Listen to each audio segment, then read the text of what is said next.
I never thought I'd be the guy writing something like this, but here I am. My name's Mike, and I've been with my wife, Emily, for about 5 years now. We got engaged a couple of months ago, and everything seemed perfect. Honestly, I thought we had what most people dream about: good chemistry, shared goals, and a lot of plans for the future. But something started feeling off in the last few weeks. Small things, you know. She started canceling plans last minute, becoming strangely distant, and her phone was glued to her hand more than usual. I always found excuses: work stress, tiredness, whatever, but deep down I knew there was more going on. Then came the night I decided to finally look through her phone. I'd been suspicious for a while, especially because she was acting weird when I brought up certain things. She'd brush me off, say I was being paranoid, or accuse me of overreacting. But that night, I'd had enough. I just wanted to see if she was hiding something. I grabbed her phone when she was in the shower, and what I found was like a punch to the gut. There were a bunch of messages, and they weren't just casual texts. They were intimate, flirtatious, some downright explicit. She was cheating on me with her boss, Mark. The messages weren't just about sex, though. They were about plans, how they were going to run away together, start a new life somewhere far away from here. I couldn't believe it. She'd been lying to my face all these years, pretending to be this perfect wife, and behind my back she was planning her escape with him. I felt like I'd been hit by a freight train. My stomach dropped, my heart started pounding, and I couldn't breathe for a second. The world around me blurred. I read and reread those messages, trying to make sense of it. It was all there, her talking about how she hated the life she was in, how Mark made her feel alive, how she was tired of the lies and boredom. I was furious, but mostly I was crushed. I'd always tried to be a good husband, supportive and caring, and this was how she repaid me. I thought about confronting her right then, but part of me needed to process it first. I stayed up all night, staring at the phone, replaying everything. In my head, I felt betrayed, humiliated, and honestly like I'd been played for a fool. How could she lie to my face for so long? How could she plan to just walk away from everything we built together? That morning, I knew I couldn't keep quiet anymore. I decided I had to confront her, face her head on, and get some answers. I didn't want to be the guy who just takes it. No, I was going to ask her why she did it, how long she'd been cheating, and what she really wanted. But deep down, I already knew. I was going to get some kind of explanation, some kind of lie, and somehow I was going to have to deal with whatever came next. I didn't think I could forgive her, not after seeing those messages, but I also didn't want to just lose everything without a fight. That's how it all started, and honestly, I don't know what's worse, the betrayal or what I'll do about it moving forward. So that morning, I woke up feeling like I'd been hit by a truck. My mind was racing, trying to piece together what I'd seen and what it meant. I knew I couldn't just ignore it or pretend I hadn't seen anything. I had to confront her. I decided to do it in a way that would force her to face the truth head-on. No more lying, no more hiding. I waited until she was in the kitchen, making coffee, acting normal like nothing was wrong. I didn't waste any time. I looked her straight in the eyes and asked, "Emily, I need to talk to you about something serious." Her smile faded instantly, a flicker of confusion crossing her face. I could see the flicker of guilt behind her eyes, but she quickly masked it with that overly sweet fake look she's good at. I pulled out her phone, placed it on the table, and said, "I found your messages. I saw everything you've been planning with Mark. Care to explain?" Her eyes widened for a second, then she started to lie. "Mike, you're overreacting. It's just some stupid jokes, nothing serious. You're reading too much into it." She tried to brush it off, but I wasn't buying it. I told her I wasn't stupid, that I'd seen the messages and knew exactly what they were about. That's when she got defensive, her bitchy attitude kicking in fast. "You're crazy. You don't know what you're talking about. I was just talking. It's not a big deal." I could feel the heat rising inside me. How could she be so brazen about lying? How could she dismiss what I saw like it was nothing?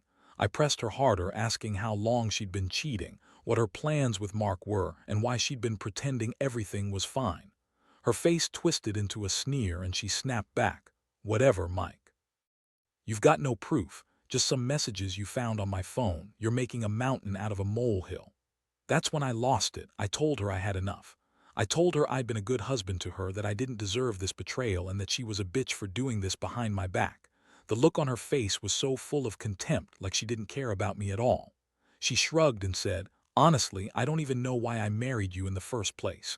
You're so boring. Mark makes me feel alive. Maybe I should just leave and be done with this whole damn thing." That was the moment I realized she wasn't even trying to deny it anymore. She was just throwing it in my face. After that, she stormed off, leaving me standing there, feeling like I'd been punched in the gut. I couldn't sleep that night. I kept replaying everything, her words, her attitude, the messages I'd seen. I felt a mix of anger, sadness, and pure betrayal. How could she do this to me? How could she just walk away from everything we had and lie so effortlessly? I'd always trusted her, and now I wasn't even sure I knew who she was anymore. I'd been naive, and I'd let her get away with too much for too long. The truth was out, and I knew I had some serious decisions to make. But right then, all I wanted was to make her understand that I wasn't going to be her fool, not anymore. The days that followed were a nightmare. I couldn't stop thinking about her, about that betrayal, about Mark, and about what my life was supposed to be now.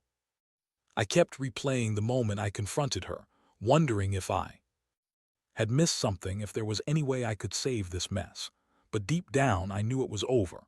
The trust was shattered beyond repair. Still, I needed clarity.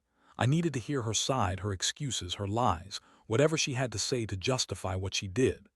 That evening, I decided to talk to her again, face to face, knowing full well she'd probably throw more bullshit at me. I found her in the living room, sitting on the couch, acting all innocent, like she hadn't just lied through her teeth. I looked at her and said, "We need to talk, Emily. I saw your messages and I want to hear it from you. Are you really planning to leave me for Mark?" Her eyes rolled and her tone was sassy. "Oh, give me a break. I don't have to explain anything to you. You're just being paranoid. Mark and I are just friends. Besides, you're not even that exciting anymore. I was tired of pretending, tired of this marriage. I was just waiting for the right moment to tell you I was done." I felt the blood rushing to my head. How could she be so callous? She was admitting it, plain and simple. She didn't care about the marriage, about me. She just wanted to leave with her boss like it was nothing. I asked her why she was doing this, why she lied and made me feel like I was crazy. Her response was cold: "Because I deserved better. I deserve someone who can keep up. Honestly, I was just waiting for you to get the message. This marriage has been dead for a while. I was just too polite to say it outright." I couldn't believe what I was hearing. My wife, the woman I loved and trusted, was basically telling me she was done, that she'd been planning her escape for a long time and I was just some guy standing in her way. And her explanation was that she was bored, that I wasn't enough. That she wanted excitement, sex with her boss, a new life far away from all of this. Part of me broke right then. I felt a mix of rage and heartbreak. How could she be so bitchy about everything? She was so dismissive, like I meant nothing to her anymore. She didn't even try to deny the affair anymore. She just came out with the truth like she was proud of it. I wanted to scream, to cry, to do something, anything to make her see how much she was hurting me. But I just stood there, speechless, feeling the weight of her words crush my chest. That night I couldn't sleep. I stayed awake, staring at the ceiling, wondering how my life had become this mess. I felt numb, betrayed, and deeply humiliated. I put my heart into this marriage, trusted her, loved her, and she just threw it all away for some fleeting excitement with Mark. I realized I had two choices: keep playing this game or finally stand up for myself and do something about it. The pain was overwhelming, but I knew I couldn't keep pretending things would just go back to normal. They wouldn't. Not after I'd seen the messages, not after her confession. It was only a matter of time before I decided what I was going to do next, whether to fight for her, to try and fix this, or to cut my losses and walk away from everything I'd ever known. The next day, I knew I had to make a decision. I couldn't just sit around feeling sorry for myself or rage at her forever. I needed clarity, and I needed to figure out what I was going to do about her and Mark. I couldn't live in this mess, knowing she was planning to leave me for someone else, especially after all the years we'd spent building a life together. I decided to go about it methodically. I had to get my facts straight, think about what I really wanted, and consider the best way to handle this disaster. I started by digging through her things, looking for more proof, anything that could confirm what I already knew. I found hotel reservations in her name, booked under a fake email. She was planning to leave town maybe that very weekend. I sat back and felt the cold reality settle in. She was serious, she wanted out, and she was willing to lie, cheat, and manipulate her way to her new life. I couldn't believe I'd been so blind, so trusting. All those signs, all those little moments I brushed off, they added up now. She'd been planning her escape behind my back for months, maybe longer. Then I decided to confront her. Again, I needed her to see that I wasn't just some idiot who got played. I called her into the bedroom, trying to keep my voice steady. "Emily, I found the reservations. I know you're planning to leave. You think you can just pack up and walk away like this after everything?" I could see her face flicker with annoyance, like she was irritated I was standing in her way. She threw her head back and rolled her eyes, acting like I was just a minor inconvenience. Her response was a classic. "Mike, you're overreacting. It's not what you think. I was just thinking about taking a little trip, getting some time away to clear my head. You're reading into it too much. Honestly, I don't even want to talk about this anymore." But I wasn't buying her bullshit. I knew she'd been lying to me from the start, that she was planning to run away with Mark, probably that very weekend. The anger inside me started to boil over. I told her I wasn't going to play games anymore, that I knew about her plans and her affair.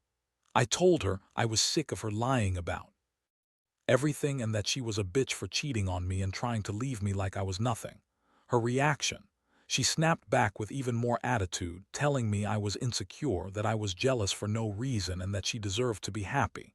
She said she was tired of pretending, that I was boring, that she needed excitement. Her words cut deep. It was so obvious she didn't care about how much she was hurting me. She was only interested in her own escape. By then, I was just done. I couldn't keep pretending that everything was okay. I knew I had to take control of the situation. I told her if she really wanted to leave, she could go. But I wasn't going to let her take everything, her clothes, her car, her freedom, without a fight. I was angry, but I also felt a strange clarity. She was who she was: selfish, manipulative, bitchy, and I wasn't going to let her destroy what little was left of my self-respect. I told her to pack her shit, that she wasn't going anywhere without facing the consequences. That moment was a turning point. I realized I couldn't rely on her honesty or her promises anymore. She lied to my face for so long, and now I saw her for who she really was: someone willing to destroy everything and everyone to satisfy her own needs. I was hurt, yeah, but I also felt a strange sense of relief. I finally understood what I was dealing with. I was tired of being the fool, tired of being the guy who got betrayed and insulted. From that point on, I knew I had to decide whether to fight for what I deserved or just let her walk away and accept that this chapter of my life was over. After I told her to pack her shit and face the consequences, she finally lost some of that bitchy attitude she carried around like armor. For a moment, she looked genuinely angry, like I was the one ruining her plans. But I could see the flicker of panic behind her eyes, because she knew I wasn't backing down. I was done playing her game. I wasn't going to let her just walk away with my life, my trust, and everything we built. That's when I decided I needed to make her pay in a way she'd never forget. Over the next few days, I started planning. I knew she was planning to leave that weekend, so I had to act fast. I secretly contacted a private investigator I'd found online. I wanted proof, hard proof of her affair, her plans, everything. I didn't trust her word anymore. I needed her to see that I wasn't just some naive guy who'd get played. I wanted her to understand that I knew exactly what she was doing, and I was prepared to use it against her. While she was out shopping one afternoon, I set everything in motion. The pie followed her, tracked her movements, and confirmed what I already suspected. She was meeting Mark, making arrangements and packing her bags in secret. I sat there, waiting, feeling a strange mixture of rage and relief. Rage because she'd betrayed me, and relief because I finally had what I needed to put an end to this farce. I wanted her to know I wasn't going to be walked all over. That night I confronted her again, this time with the evidence.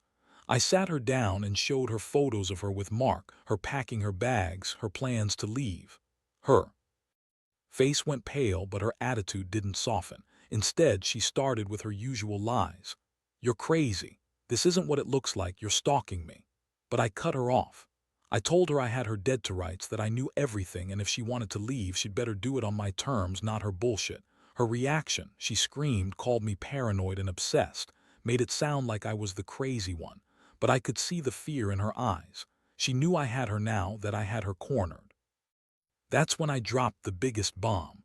I told her I was going to expose her affair to her boss, Mark, and everyone else.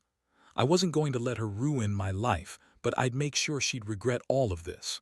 I told her if she really wanted to walk away, she'd do it knowing I had all the power now.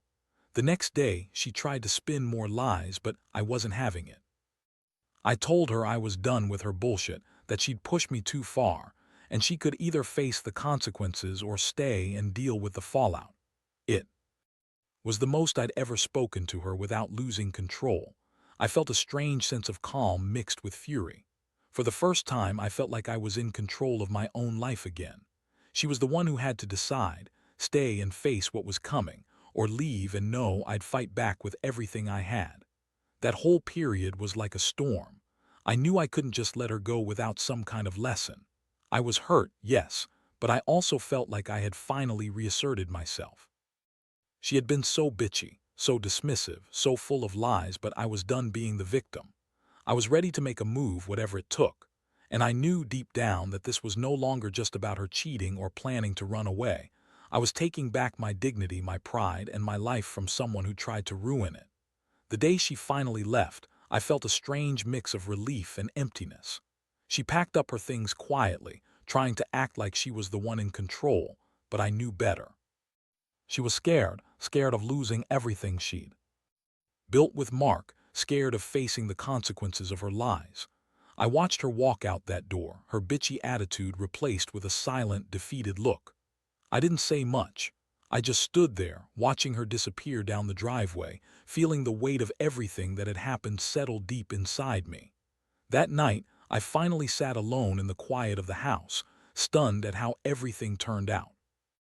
I felt betrayed, humiliated, but also oddly victorious, like I'd taken back what was mine, even if it hurt so much. I realized that what this experience taught me is that some people are just not worth the trouble, no matter how much you love them. Emily was a bitchy, manipulative woman who lied to my face for years, and I was a fool to think I could fix her or change her. I looked back at everything, the signs I ignored, the lies I believed, the hope I clung to, and I understood that sometimes love isn't enough. Some betrayals run too deep, and trying to save it just drags you further down into a pit you can't escape from. The best thing I could do for myself was to let her go, accept what she's done, and move forward. I knew I'd be okay in the end. I just needed time to heal. Now I'm focusing on myself. I've blocked her number, cut ties with her friends who took her side, and started rebuilding my life from scratch. I don't regret what happened because I learned a lot about trust, about boundaries, about standing up for myself. I hope anyone out there going through something similar learns to see the truth early, to not be afraid to confront the lies, and to remember that sometimes the only way forward is to walk away from someone who has no respect for you. This whole ordeal has changed me, no doubt, but I'm stronger now. I know what I deserve, and I refuse to settle for less anymore.